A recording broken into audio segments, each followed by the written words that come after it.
রহমানির রহিম ইউকাতিলুনা ফি সাবিলিল্লাহি ফায়াকুতুলুনা ওয়া ইউকতালুন সাল্লাল্লাহু আলাইহি।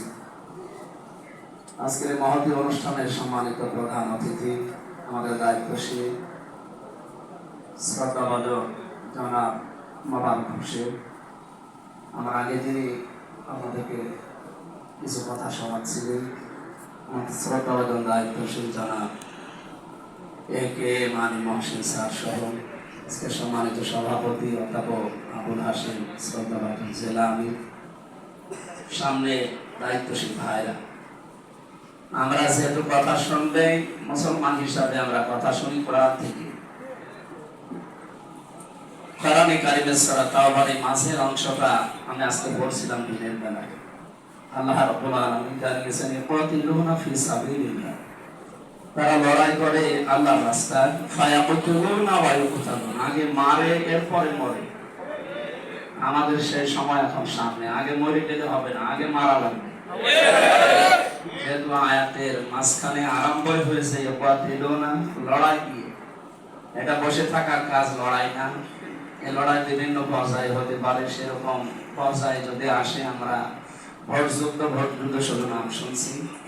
এই লড়াই যেন বিজয়ী হতে পারি সেরকম যোগ্যতা, সেরকম পরিবেশ তৈরি করা লাগবে। যদি মারা লাগে আগে মারতে হবে, এরপরে যদি মরাও লাগে মরতে হবে। আমরা এই যুদ্ধে বেঁচে থাকলেও লাভ, মরে গেলেও লাভ, কিন্তু অন্য যারা এই যুদ্ধের মোকাবেলায় আসবে তারা বেঁচে থাকলেও লস পাবে, মরে গেলেও লস। ওয়ালা তাহিনু ওয়ালা তাহজানু ওয়া আনতুমুল আ'লাউনা ইন কুনতুম মুমিনিন। আল্লাহ তাআলা বলেন কোনো চিন্তা নেই, দুর্বল হওয়া যাবে না। তাহিনু শব্দের শাব্দিক অর্থ হচ্ছে মন ভাঙা। আমার কোনো চিন্তা নেই, কোনো দুঃখ নেই, কোনো ভয় নেই। ওয়া আনতুমুল আ'লাউনা, আয়াতটা ছিল ওয়া আনতুম আ'লাউনা। আরবি গ্রামার অনুযায়ী আয়াতটা আমার মনে হয় এখানে উস্তাদরা বসে আছেন, আনতুম আ'লাউনা হওয়ার কথা, অথচ আ'লাউনার আগে আল্লাহ আলিফ লাম দিয়ে এটা নির্দিষ্ট করে দিয়েছে। আরবি গ্রামারের নিয়ম অনুযায়ী যদি খবর কোন সময় মারিফা হয় তাহলে ইফিদুল হাসরা, হাসরের ফায়দা দেয়।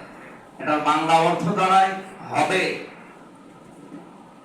আল্লাহ বলেন তোমরা বিজয়ী হবে, শুধু না, শেষে হাসাই আছে, তোমরা বিজয়ী হবে ইন কুনতুম মুমিনিন, যদি মুমিন হতে পারো। সুতরাং এই জায়গাটাই আসল জায়গা, যেহেতু আল্লাহ নিজের শর্ত দিয়েছে।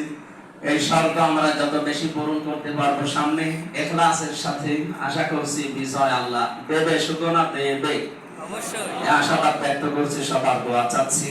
আল্লাহ রাব্বুল আলামিন এই যে সামনে আর 12 দিন 11 দিন পরে যে গুরুত্বপূর্ণ একটা দিন আসতেছে, কোরবানি। কোরবানি মানে শুধু পশুর গলায় ছুরি দেওয়া না, নিজের অহংকার, হিংসা, আমিত্ব, তাকাব্বুরি, রিয়া যত কিছু আছে এই দিন যেন আমরা জবাই করে ফেলতে পারি। এবং সামনে আল্লাহর ঘোষণা ইন কুনতুম মুমিনিন, এই শর্ত মেনে আল্লাহ ময়দানে থাকার তৌফিক, এটা ইবাদত মনে করে আল্লাহ থাকার তৌফিক দিন। আমিন। দোয়া চেয়ে আজকের মতো শেষ করলাম। আসসালামু আলাইকুম।